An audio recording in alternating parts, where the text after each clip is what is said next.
it takes boldness to know where you ought to be.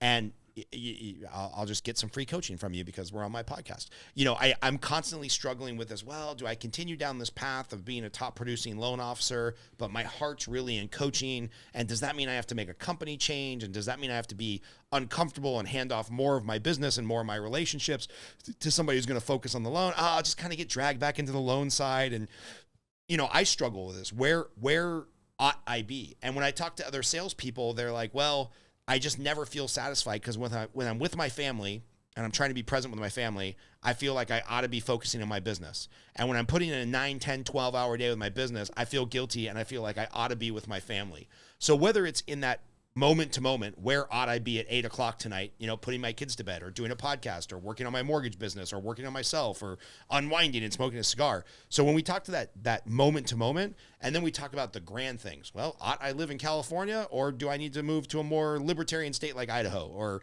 should I be doing mortgages or should I be doing, coaching?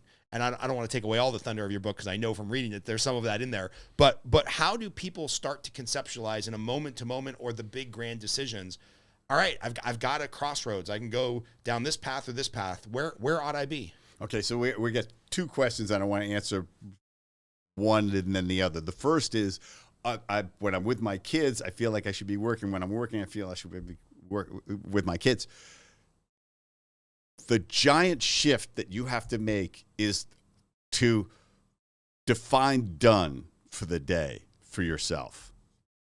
And be, wherever you are, be doing that. If you're working, work, focus. You'll accomplish way more if you're not thinking about where else you could be or where else you ought to be. You ought to be there. And then when you're with your kids, you ought to be 100% there because you're done with that. And there's so much power in it because there's no reason that they should overlap and diminish. But it's because we feel pulled by either one. If you decide, I've been busting ass for 3 weeks straight, I'm going to fuck off for a week. And I'm full on, unreachable, doing nothing. I'm hanging out with my kids. I'm going to do stupid stuff. I'm going to eat what the hell I want. Maybe I'll get some exercise. Maybe I won't. But don't try to reach me. And be in that space. And you know what? That's what the real recharge is. That's what it's for. So then you come out recharged and swinging. But what we do is we're constantly beating ourselves up about where we are and where we should be. Now where you ought to be, that's a bigger decision. Let me go on the day-to-day real quick, and then we'll go to the bigger decision because I do want to hit on that. But let's say define done. I love that. That's got to be a clip on defining done because if you're in this tension of like when I'm at work, I feel like I should be with my family. When I'm with my family, I should feel like I should be working. I'm constantly looking over my shoulder at the phone. If you can define done, and if, let's say for me in the mortgage business, my definition of done is by the end of the day, my inbox has less than 5 emails that carry over to the next day, and I made 10 sales calls that built or deepened a sales relationship, and I moved 2 mortgage files to the next step, submitted to approved to clear to close, whatever. And like in my mind, I got my little checklist of I'm done for the day. All the other bullshit's okay. Now it's all right to turn off my phone and go do 5 quality hours with my family. And then when I'm with my family, done is like I put my phone on airplane mode so I could be present. And, I built a Lego set with my kid. And after that, I know my patience is gone after one Lego set. I'm okay admitting that's my bandwidth for hanging out with my bandwidth for hanging out with my 6-year-old is one Lego set, age 8 to 10. Because after that, like my patience is just gone. He benefits from 100% of your attention during that time.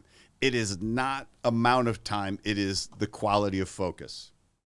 That's what every child benefits from most with a parent.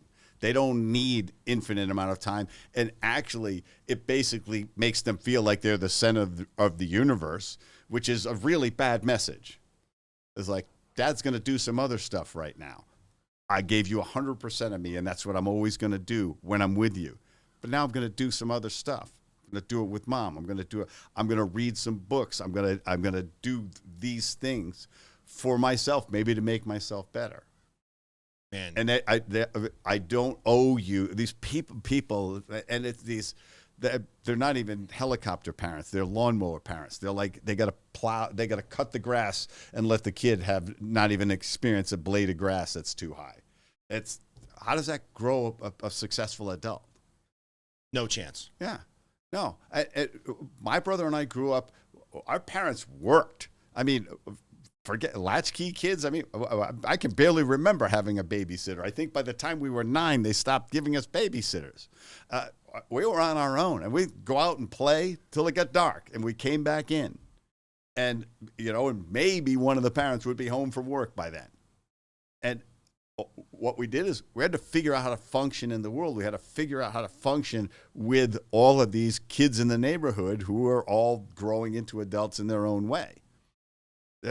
If you shelter everything from them and make them say, my life is devoted to you, then you're sending them the wrong message.